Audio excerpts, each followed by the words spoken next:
Tabea, Tapi ya, saat ini torang baku dapa lagi dengan channel Bacirita Gereja dan Masyarakat. Hai Tou Minahasa, marilah torang saksikan channel ini dengan satu judul yang begitu memukau, yaitu Manguni dan Identitas Keminahasaan. Namun jangan lupa untuk di like, subscribe, share, dan diberikan komentar. Burung manguni merupakan burung pemberi pesan. Pesan penting kepada para walian, tonaas, atau Tou Minahasa lainnya. Pesan-pesan penting ini ada kalanya dari Tuhan Yang Maha Kuasa. Ada juga yang dipercayai dan diyakini oleh orang Minahasa dari para tetua, para leluhur, orang-orang tua di masa lampau yang kini memberikan pesan-pesan penting kepada kaum muda di masa kini. Itulah sekilas tentang burung manguni. Saya tidak akan berpanjang lebar dalam hal ini. Saya berdiskusi dengan Mener Denny Pinontoan dalam kajian tentang burung manguni dan bagaimana identitas, keberadaan, eksistensi orang Minahasa atau kaum Minahasaan. Dari satu pertanyaan yang ada, yang pertama untuk kami kita diskusikan saat ini, kira-kira bagaimana penjelasan sejarah manguni itu sendiri, sejarah manguni itu sendiri dalam konteks kebudayaan Minahasa. Silakan. ya, makasih banyak Pendeta Stephen Bons dan siapapun yang menyimak channel Gereja dan Masyarakat ini. Kebetulan Pendeta, manguni adalah salah satu adalah topik penelitian disertasi saya di program doktoral teologi STT Sekolah Tinggi Filsafat Teologi Jafrai Makassar. Dan dengan demikian maka saya tentu banyak melakukan penelitian-penelitian baik kepustakaan maupun wawancara, observasi dan lain sebagainya. Cerita dari orang tua ya. Iya, dan dari penelitian saya menemukan antara lain bahwa dari segi sejarah burung manguni itu mungkin boleh dikatakan setua dengan peradaban Minahasa. Artinya dia sudah menjadi bagian dari masyarakat Minahasa sejak perkembangan peradaban ini. Nah, ada tulisan dari seorang gubernur VOC di Ternate yang kemudian dia datang ke Minahasa pada tahun 1679. Dia menyebut di situ bahwa orang-orang Minahasa yang dia temui di masa itu memiliki kepercayaan terhadap satu jenis burung. Nah, yang kemudian dipahami bahwa yang dimaksud oleh gubernur VOC itu namanya Robertus Petburge adalah manguni. Tapi dalam literatur-literatur yang lain, sebenarnya manguni itu salah satu jenis bunyi dari satu jenis burung yang dalam bahasa Minahasa secara umum disebut wara. Nah, kalau dia dalam bahasa Inggris disebut owl. Tapi dalam bahasa Melayu burung hantu. Tapi tentu bukan burung itu yang hantu. Dia menyerupai hantu atau orang bayangkan seperti hantu. Burung itu juga ciptaan Tuhan. Jadi bukan burung itu yang hantu. Nah, karena kemudian kan alasan muncul bahwa tidak tepat penggunaan simbol manguni dalam lambang gemim Gereja Masih Injil Minahasa karena katanya burung hantu. Itu alasan yang tidak mendasar, sebutan. Nah, tapi yang saya mau katakan dari segi historiografi, para Sandling, para naturalis, katakanlah di abad 19 banyak menulis tentang kepercayaan orang-orang Minahasa terhadap burung manguni. Nah, ternyata burung manguni itu salah satu jenis bunyi dari kata uni atau kuni, yang artinya itu bunyinya halus atau merdu. Nah, karena dia juga punya bunyi yang lain. Dan itu berkaitan dengan interpretasi dari orang-orang Minahasa, leluhur kita di masa itu. Mereka yang memimpin ritual, yaitu para wali atau tunaas. Dan dia burung malam, dalam bahasa Latin disebut Otus manadensis. Dan ketika di banyak ritual atau mereka mau mendengarkan pesan dari yang ilahi melalui para leluhur, maka ada ritual yang mereka buat disebut dengan ritual nama Tumalinga Sikoko. Nah, itu ritual khusus. Tapi sebenarnya pada banyak hal kepercayaan terhadap burung manguni itu bagian penting dari sistem religi Minahasa tua. Sama juga dengan penghormatan kultus terhadap para leluhur, karena itu berkaitan. Dan burung manguni itu sudah menjadi bagian dari mite atau mitologi asal-usul Minahasa. Nah, dengan demikian saya mau mengatakan dari segi historiografi atau penulisan-penulisan secara historis tentang burung manguni, dia berkaitan dengan dua hal.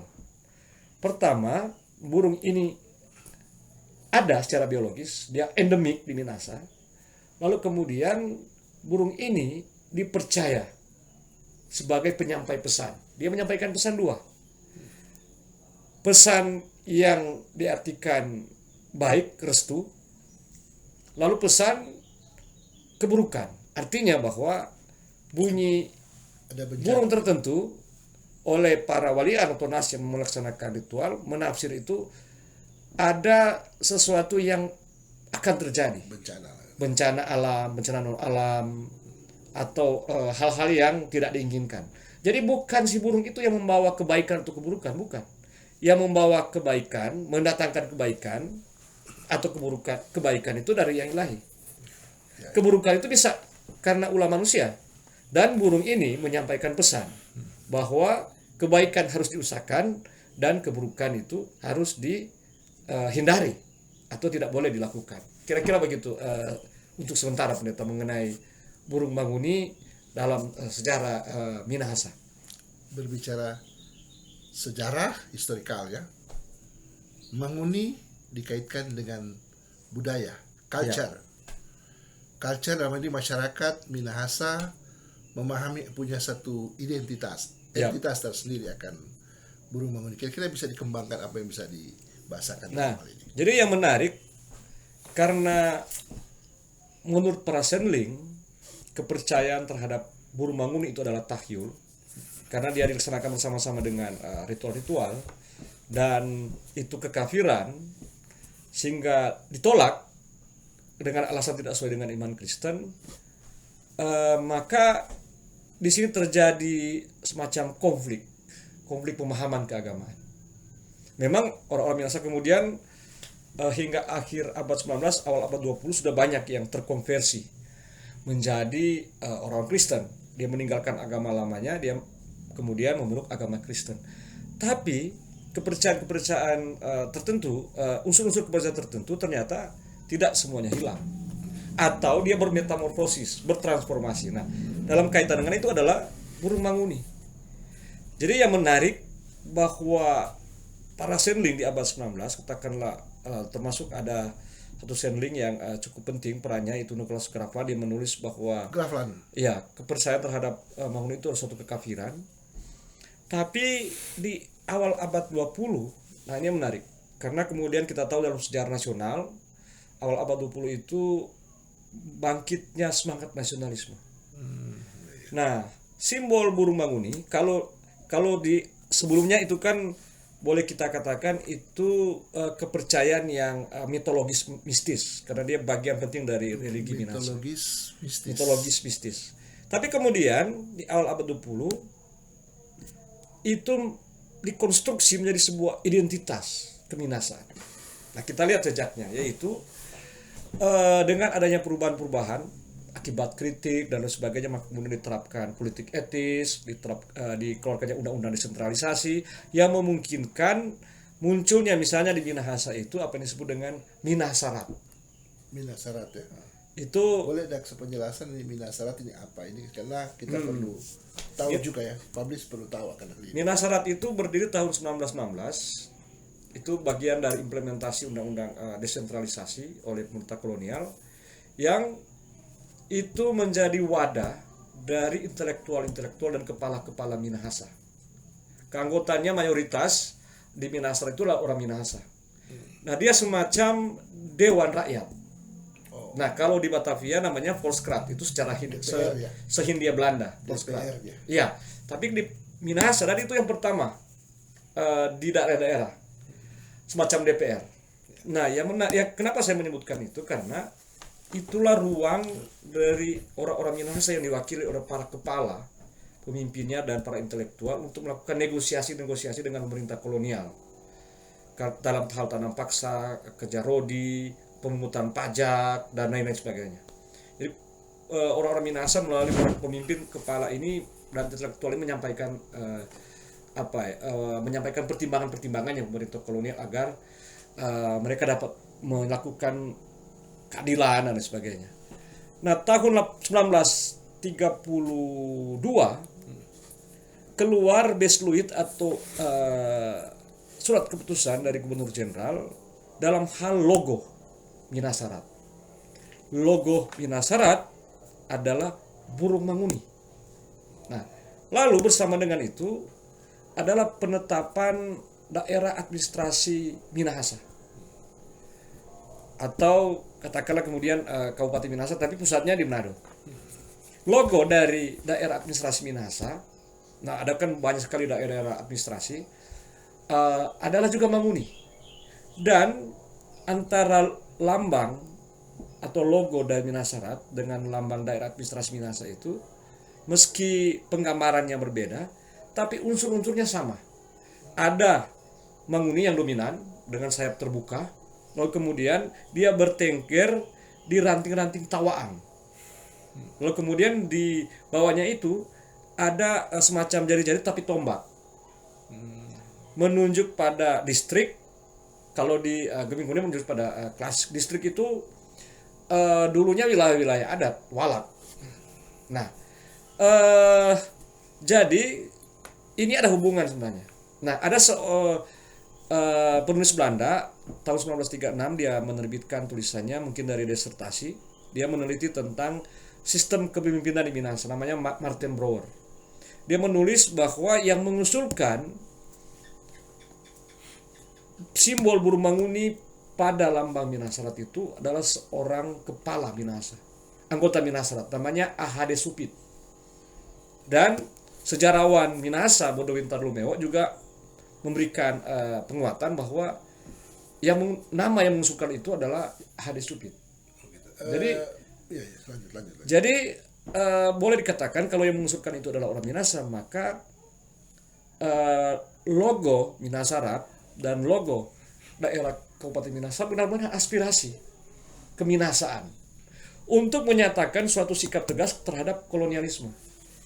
Nah, kira-kira begitu pendeta. Sampai dia kemudian sampai di situ dia sudah dikonstruksi menjadi identitas keminahasaan yang politis, nasionalistis. Nah, gitulah. Yang pertama memanfaatkan itu adalah gereja. Itu tahun 33 tahun. Gereja kemudian. Gemim berdiri. Ya, Gemim kemudian. Kita bisa bilang begitu. Kemudian pemanfaatan untuk konteks Sulawesi dalam hal ini Minasara ya. Ya, kita 7 kabupaten kota ya. Sejak kapan itu? Jadi kita coba ulang waktunya ya. Penggunaan pertama sebagai lambang dari suatu badan adalah Minasarat. Daerah administrasi pemerintahan yaitu Minahasa. 1931-1932. Lalu berdiri Gemim 1934. Nah, yang menarik meskipun dia dalam wujud gambar yang berbeda, tapi unsur-unsurnya sama juga. Ada manguni dengan sayap yang terbuka dengan mata yang melotot, lalu kemudian dia bertengger di ranting-ranting tawaang, kemudian ada tombak-tombak. Nah, yang saya maksudkan sejak kapan pemanfaatan dari Minahasa Raya atau katakan Sulawesi Utara yang katakanlah sudah bagian dari Iya. NKRI, Negara Kesatuan Republik Indonesia. Iya. Sejak kapan itu pemanfaatan? Jadi sebenarnya pendeta, kalau kita mengarah ke Kabupaten Minahasa sebelum pemekaran, kan sebelum reformasi, sebelum pemekaran itu Kabupaten Minahasa Raya, katakanlah Kabupaten Minahasa, yang kemudian dia mekar, Kota Manado dan Kota Madia Bitung, yang sebelumnya itu kota administrasi, nah? Kotip. Kotip. Nah, mulai dari Kabupaten Minahasa, dia sudah logo seperti sekarang. Logo Kabupaten Minahasa dengan simbol burung manguni yang sedikit modifikasi dari logo lama yang juga manguni. Nah, Logo lama maksudnya nih? logo pemerintahan Kabupaten Minahasa sebelum Indonesia merdeka. Oh gitu ya. Ya, itu yang saya sebut tadi. Ada memangnya? Iya, Sudah ada. itu yang saya bilang tadi. Jadi penggunaan awal sebelum kami menggunakan itu Minahasarat dan daerah administrasi Minahasa dalam pemerintahan kolonial Hindia Belanda. Nah, lalu kemudian 1934 baru kami menggunakannya juga. Unsur-unsurnya sama. Jadi kita bisa bilang bahwa Manguni itu begitu mengikat. Iya, mengikat dia. Untuk konteks masyarakat atau Minahasa yang manfaatkan logo itu. Iya. Tetap mempertahankan harga mati. Iya.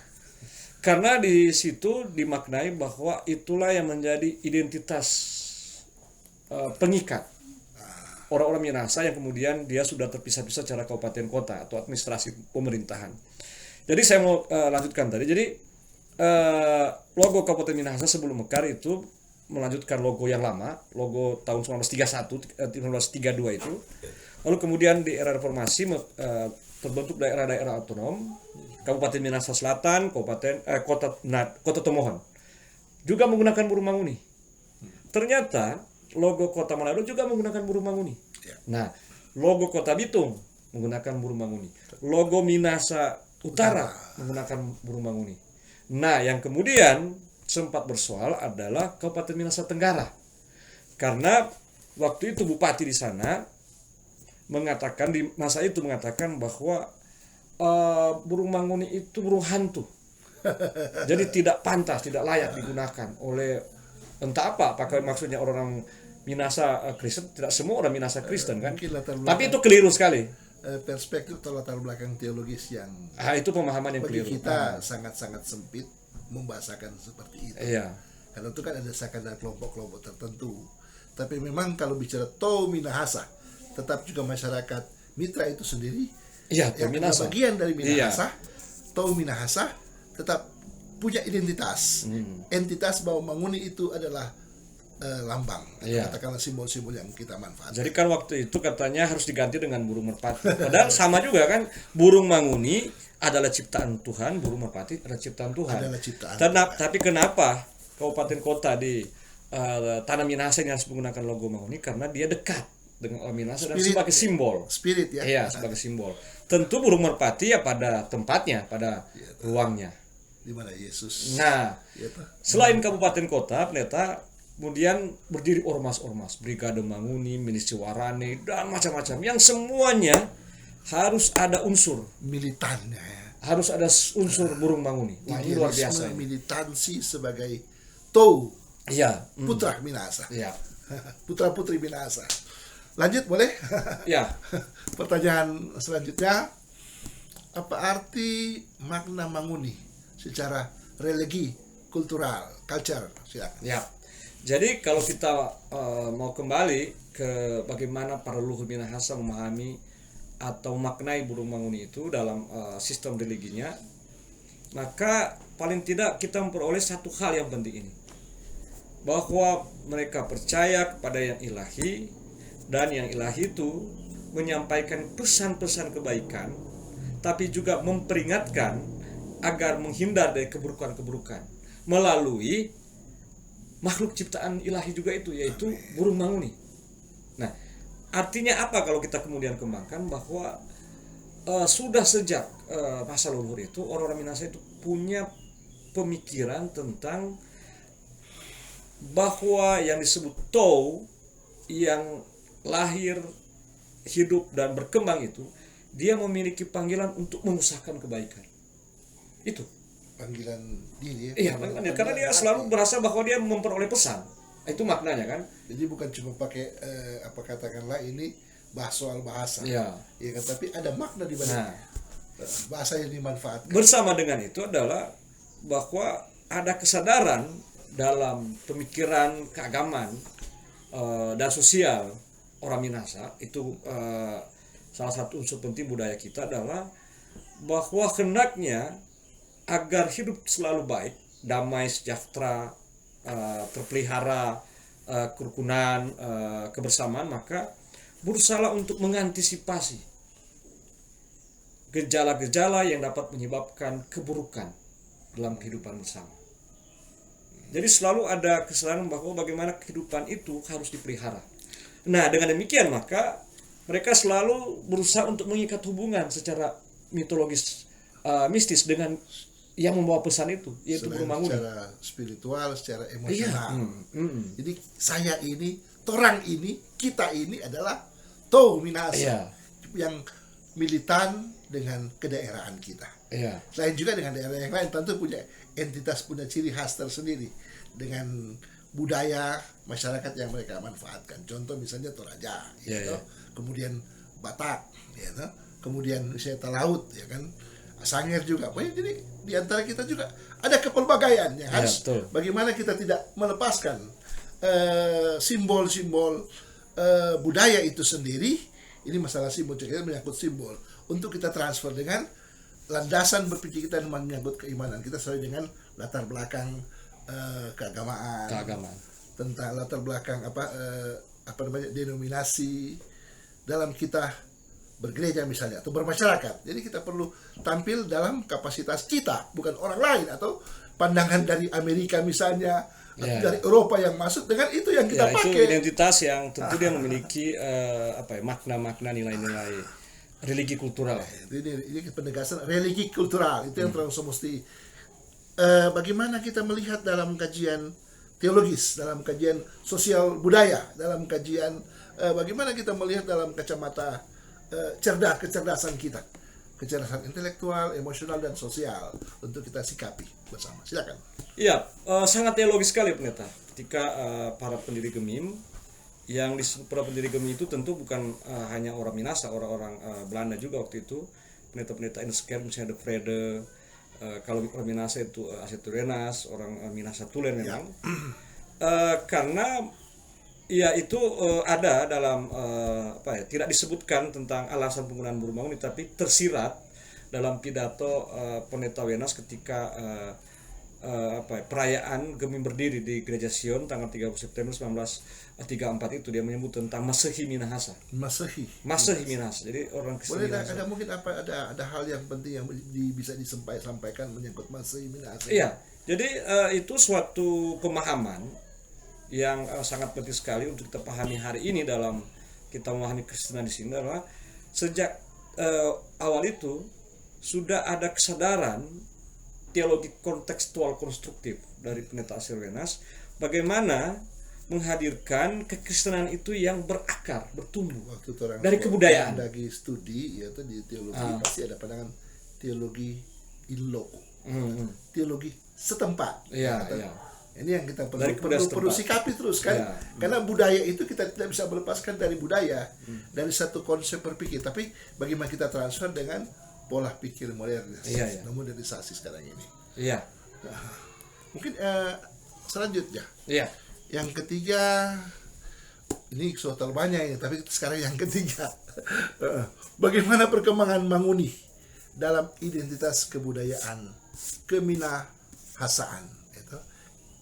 Perkembangan Manguni dalam identitas kebudayaan keminahasaan. Silakan. Sekiranya justru yang menjadi paradigma di era di abad 21 ini adalah bagaimana di mana ini terjadi suatu minat, suatu upaya untuk menggali kembali nilai-nilai lama atau dari praktik-praktik budaya lama yang kemudian dicari sarinya nilai-nilai terdalamnya untuk kemudian direkonstruksi dalam upaya untuk menghadapi tantangan zaman. Nah, ternyata peradaban itu tidak bergerak maju linear dari titik A dia ke Z lurus, tidak.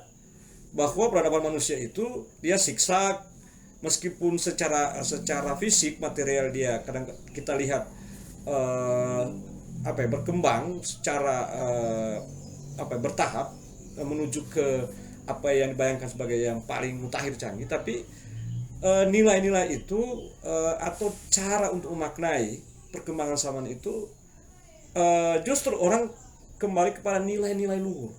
Nah, kenapa? Karena disitulah mengendap nilai-nilai itu. Nah, misalnya begini, dari mana muncul filsafat yang kemudian sampai modern, postmodern? Itu kan bukan digali di masa modern itu. Kalau mau tarik jauh ke belakang, zaman filsafat Yunani klasik, tapi juga bahkan zaman sebelum itu. Begitu terus diakumulasi, dikonstruksi, dimaknai kemana. Rupanya yang sedang terjadi juga di Minahasa dalam upaya menghadapi macam-macam tantangan perubahan yang sedang terjadi, dan itu tanpa kita lihat bagaimana pemanfaatan penggunaan simbol-simbol Manguni di banyak organisasi dan sebagainya adalah untuk kemudian menemukan kembali nilai-nilai dasar itu, nilai-nilai luhur itu. Nah, paling tidak berkaitan dengan ternyata di era ini orang-orang merasa semakin penting mengenai identitas itu. Nah, karena orang Minahasa kan sudah terserah kemana-mana dan sebagainya. Terserah. Tapi kedua, ini sudah menjadi naluri manusia adalah selalu berusaha untuk menemukan nilai-nilai luhur dalam dia berhadapan dengan munculnya nilai-nilai baru. Nah, ada nilai baru itu yang baik, tentu banyak nilai-nilai modern, postmodern yang baik.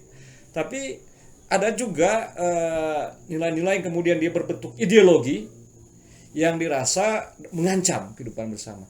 Dan bukankah itu makna dari Manguni bahwa kita selalu diharapkan harus memiliki kemampuan untuk membaca tanda-tanda zaman. Tanda-tanda zaman. Iya, itu teologis sekali kan, membaca bagaimana perkembangan zaman yang terjadi dan berusaha untuk menyiapkan tindakan-tindakan antisipatif. Memang kita bisa bilang kira-kira seperti itu. Begitu banyak dinamika yang terjadi pada masa kini. Ya kan, bicara tentang konsep globalisasi. Kemudian belum selesai dengan konflik globalisasi, muncul lagi satu pandangan modernisasi. Kemudian belum selesai dengan modernisasi, sudah postmodernisasi, postmodern, ya kan. Kemudian sekarang lagi muncul dengan rame-rame dengan revolusi industri. Dari 3.0 baru sekarang 4.0. Kemudian juga belum selesai lagi, itu sudah society 5.0. Ini istilah-istilah yang berkembang kan. Kemudian bagaimana supaya sekiranya peran-peran kita, ya kan, katakanlah orang-orang yang pada generasi sekarang ini yang mempersiapkan generasi ke depan dengan bagaimana bisa mencintai budaya itu sendiri, mencintai tentang bagaimana konteks tradisi kebiasaan dari masyarakat kita. Ini yang kita perlu canangkan, bagaimanapun itu caranya. Iya, ya kan? Betul. Silakan. Ya, dan itu jadi tanggung jawab semua. Ya. Pribadi-pribadi, organisasi keagamaan, terutama gereja, apalagi gereja Masih Injili Minahasa yang komit untuk tetap menggunakan simbol Manguni. Karena dia kemudian sudah memahami bahwa itu teologis, sebagaimana juga Allah melalui Kristus menghadirkan gereja untuk dapat membaca tanda-tanda zaman. Dan kemudian melalui gereja Allah menyampaikan pesan-pesan kebaikan. Dan gereja selalu diminta untuk mengusahakan kebaikan itu. Lembaga-lembaga keagamaan. Lembaga-lembaga sosial. Sosial kemasyarakatan. Jadi banyak hal yang kita perlu katakanlah mentransfer apa yang sudah kita miliki saat ini, yang kita putuskan. Karena juga jangan kita kecolongan dengan generasi yang katakan kita sudah berada pada generasi Z katakanlah, atau generasi katakan pancaroba. Ini bicara konsep-konsep yang berkembang tuh, baru generasi milenial. Yang perlu kita sikapi bahwa ini jangan-jangan mereka justru banyak belajar tentang budaya barat atau budaya non Indonesia, katakanlah bukan budaya kita, tapi budaya-budaya dari luar yang itulah landasan mereka, jadi landasan bukan landasan kita. Ya kan, tentang bagaimana kita tampil sebagai pemuka-pemuka keagamaan atau katakanlah tokoh-tokoh masyarakat yang bisa memberikan yang terbaik sebagai transfer kepada generasi selanjutnya. Silakan. Ya, saya kira spirit simbol Burmanguni adalah bagaimana selalu harus ada upaya bagi generasi sekarang dan bersama-sama dengan macam-macam organisasi keagamaan, sosial, juga pemerintah untuk selalu berbicara tentang dua hal, visi dan misi. Ya kan? Visi jauh ke depan, dan sebagaimana juga simbol Burmanguni itu memiliki kemampuan membaca apa yang akan terjadi jauh ke depan darinya, tapi juga kemudian bagaimana dia memiliki keberanian untuk menyatakan, katakanlah kalau bahasa gereja itu suara profetis terhadap gejala-gejala yang akan mendatangkan ketidakbaikan. Apa itu? Eksploitasi sumber daya alam. Sekarang ini banyak sekali masalah soal tanah kan, yang ternyata ujung-ujungnya itu berkaitan dengan penguasa-penguasa politik, pemerintah dan pengusaha misalnya, dan mengambil alih tanah yang dikelola oleh masyarakat. Lalu kemudian kita juga, gereja juga harus menyadari dirinya, atau setiap organisasi keagamaan menyadari dirinya bahwa jangan kemudian juga dia menjadi bagian dari ketidakadilan itu. Nah, itu persoalan. Nah, kalau semua yang berkaitan ini dengan ini tidak memiliki kepekaan, maka mereka tidak dapat memelihara generasi. Memang begitu banyak. Nah, itu persoalan. Dan itu adalah tanggung jawab mereka kan, tanggung jawab kita semua lah. Begitu banyak hal yang perlu kita sikapi antara masalah lingkungan. Ya toh? Sekarang ini kita perlu lihat bahwa terjadi global warming kan, di mana-mana, sedangkan orang di Tomon di sini so panas. Ya kan, ini kita mesti bicara jujur. Dulu tahun-tahun 80-an saya kita mulai kuliah, ternyata sedangkan mau lihat orang di depan kita masih, kalau dia tato tuh dengan kabut, dia cuma 1,5 meter 1 meter hampir ada palia. Ya toh, itu kalau orang lihat di Bukit Inspirasi kan. Tapi kalau sekarang ini kan waduh, mau cari kabut ini ya tetap ada, tapi dari waktu-waktu tertentu kalau hujan begitu keras atau katakan cuaca yang betul-betul mendung, katakanlah seperti itu selain bicara global warming kan. Baru juga bicara tentang ya kebersihan lingkungan. Ya kita sekarang orang seenaknya aja buang sampah, itu yang tidak peduli. Kemudian juga penggalian galian C, ya itu apakah betul-betul ada izin, ya toh? Ini kita mesti lihat, menyikapi persoalan ini. Kenapa mesti begitu? Kenapa mesti demikian? Sembarang saja, ya kan? Oh, mentang-mentang kita punya satu kekuasaan, kita bikin hal yang katakan di luar jangkauan mungkin orang lain tidak tahu, tapi kita yang tahu, ya kan? Jadi kita mesti mendisiplinkan diri. Bagaimana peran-peran kita secara pribadi atau secara kelompok itu, masyarakat itu harus menampilkan yang terbaik. Silakan. Ada catatan? Baik. Ya, jadi kalau kita kembali ke makna dan spirit simbol Burmanguni ini, maka memang apa yang kita gambarkan tadi itu tantangan zaman yang semakin berat kan, sosial, politik, ekonomi, tapi juga ancaman alam karena ulah manusia juga. Maka institusi pendidikan, institusi keagamaan, institusi sosial, pribadi, keluarga sudah harus memiliki katakanlah kepekaan itu antar agama itu melakukan upaya-upaya dialog, kerja bersama. Institusi pendidikan dia kemudian harus menyiapkan para anak didiknya, murid mahasiswa untuk nanti memiliki kecakapan intelektual, kecakapan dalam hal skill, dan kecakapan dalam hal spiritualitas. Nah, untuk apa? Untuk menjalani era ini. Dan kecakapan, kemampuan dalam hal dia membaca apa yang akan terjadi. Itu spirit Manguni itu. Yaitu semua bermuara pada kebaikan. Biasa, ya. Iya, dia kebaikan. Bisa membaca tanda-tanda salah. Membaca tanda-tanda salah. Apa yang akan terjadi kemudian. Iya, betul. Menyangkut prediksi kan. Iya, jadi paradigma keilmuan, keagamaan dan sebagainya kita harus sudah memiliki itu. kemampuan melakukan prediksi, ya kan? Ini Kemampuan luar biasa. melakukan prediksi, dan dengan demikian maka dia dapat merumuskan apa yang disebut dengan visi. Kalau dia tidak memiliki kemampuan memprediksi, maka dia akan sulit merumuskan visi. Ya kalau kan di gereja atau di mana itu visi misi, tapi visinya itu justru berbicara tentang hal yang paling jauh ke belakang, karena tidak memiliki kemampuan prediksi. Ya kira-kira seperti itu ternyata. Terima kasih. Ya, Tapi ya tapi ya.